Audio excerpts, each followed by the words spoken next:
മലയാണ് ജബലുർ റഹ്മ.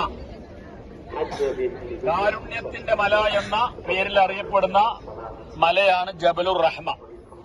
റസൂലുള്ളാഹി സ്വല്ലല്ലാഹു അലൈഹി വസല്ലമ തന്റെ ഹജ്ജത്തുൽ വദാഇല് ഈ മലയുടെ മുകളിൽ കയറി നിന്നിട്ടാണ് പ്രസംഗിച്ചിട്ടുള്ളത്. അതിൽ ഒരുപാട് കാര്യങ്ങൾ പറഞ്ഞു. അറബിക്ക് അനറബിയേക്കാൾ യാതൊരു പ്രത്യേകതയുമില്ല, കറുത്തവന് വെളുത്തവനേക്കാളോ വെളുത്തവന് കറുത്തവനേക്കാളോ യാതൊരു പ്രത്യേകവുമില്ല. കുല്ലുക്കും മിൻ ആദം വആദമു മിൻ തുറാബ്, എല്ലാവരും ആദമിൽ നിന്നാണ്, ആദമാവട്ടെ മണ്ണിൽ നിന്നാണ്. അങ്ങനെ ലോക മനുഷ്യത്തിന്റെ വിളംബരം നടത്തി. മനുഷ്യരൊക്കെ എന്താണ്, ഒന്നാണ്, ആദമിന്റെയും ഹവ്വയുടെയും മക്കളാണ് എന്നുള്ള ആ ജാതി വർണ്ണവർഗ വിവേചനങ്ങളൊന്നും മനുഷ്യർക്കിടയിൽ പാടില്ല. സ്ത്രീകളെ കുറിച്ച് ഒരുപാട് നബി പറഞ്ഞു. നിങ്ങൾ അവരെന്ത് ചെയ്യരുത്, ഉപദ്രവിക്കരുത്. അവർക്ക് അവകാശങ്ങളുണ്ട്, ആ അവകാശങ്ങൾ വകവെച്ചു കൊടുക്കണം. അതുപോലെ പലിശ നബി സല്ലല്ലാഹു അലൈഹി വസല്ലം അന്നത്തോടു കൂടി എന്ത് ചെയ്തു, തന്റെ പിതൃവ്യനായ അബ്ബാസിന് കിട്ടാനുള്ള പലിശ ഇതോടുകൂടി എന്ത് ചെയ്ത്, ഞാരും കൊടുക്കേണ്ടതില്ല, മുതൽ മാത്രം കൊടുത്താൽ മതി, പലിശ കൊടുക്കാൻ പാടില്ല എന്ന് പറഞ്ഞു. അങ്ങനെ ഒരുപാട് മാനുഷിക മൂല്യങ്ങൾ ഉൾക്കൊള്ളുന്ന ഒരു പ്രഭാഷണമായിരുന്നു. അന്ന് നബി പറഞ്ഞു, ഒരു പക്ഷേ ഇതുപോലെ അടുത്ത വർഷം നമ്മൾ കണ്ടുമുട്ടിക്കൊള്ളണമെന്നില്ല.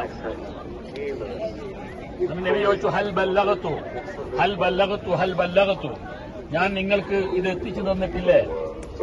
അപ്പൊ സ്വഹാബത്ത് ഒന്നടക്കം പറഞ്ഞു, ബലാ യാ റസൂലല്ലാഹ്, അതേ പ്രവാചകരെ അങ്ങ് എത്തിച്ചു തന്നിട്ടുണ്ട്. അല്ലാഹുമ്മ അഷ്ഹദ്, അല്ലാഹുവേ നീ ഇതിന് സാക്ഷിയാണ്, ഞാനിത് ഇവർക്ക് എത്തിച്ചു കൊടുത്തിട്ടുണ്ട്. അതുകൊണ്ട് ഇവിടെ ഹാജറുള്ളവർ ഹാജറില്ലാത്തവർക്ക് എത്തിച്ചു കൊടുക്കട്ടെ. രണ്ട് കാര്യങ്ങൾ വിട്ടുവെച്ചാണ് ഞാൻ പോകുന്നത്. ഒന്ന് അള്ളാന്റെ കിതാബും, മറ്റൊന്ന് റസൂലുള്ളാഹിന്റെ സുന്നത്തും. അപ്പൊ ആ പ്രഭാഷണം നടത്തിയിട്ടുള്ള, ഉജ്ജ്വലമായ പ്രഭാഷണം നടത്തിയിട്ടുള്ള മലയാണ് ജബലുർ റഹ്മ, കാരുണ്യത്തിന്റെ മല. ഹജ്ജിന് ആ മല കാണൂല, അതിനൊക്കെ വെള്ള ആൾക്കാർ കയറി ഇരുന്നിട്ട് നിറയെ മനുഷ്യന്മാരുണ്ടാവും. നേരത്തെ ഇതിന്റെ മുകൾക്ക് വന്ന ആളുകൾ കയറാറുണ്ടായിരുന്നു, ഇപ്പൊ ബ്ലോക്ക് ചെയ്തിട്ടുണ്ട്. ആ കല്ലുകളൊക്കെ, ചില കല്ലുകളൊക്കെ ഇങ്ങനെ കമ്പി ഇതൊക്കെ കൊടുത്തിട്ട് അവിടെ പിടിച്ചു നിർത്തിയേക്കാണ്. മുള്ളൻ കല്ലുകളാണ് നിറയെ, വലിയ വലിയ കല്ലുകൾ. ഇപ്പൊ അതിന്റെ മുകൾക്ക് അപ്പൊ ആ സ്തൂപ നിൽക്കണില്ല, അതിന്റെ മുകളിൽ അവിടെ വെച്ചിട്ടാണ് നബി തന്റെ സ്വഹാബത്തിനെ, 1,00,000-ലധികം വരുന്ന സ്വഹാബത്തിനെ അഭിസംബോധന ചെയ്ത് സംസാരിച്ചത്. ഇപ്പൊ നിങ്ങൾക്ക് ആകെ ഒരു 38 ആൾക്ക് പറയണമെങ്കിൽ നമുക്ക് മൈക്ക വേണം, അല്ലേ? അപ്പൊ അന്നത്തെ അന്തരീക്ഷത്തിന്റെ പ്രശ്നമാണ്, അല്ലേ?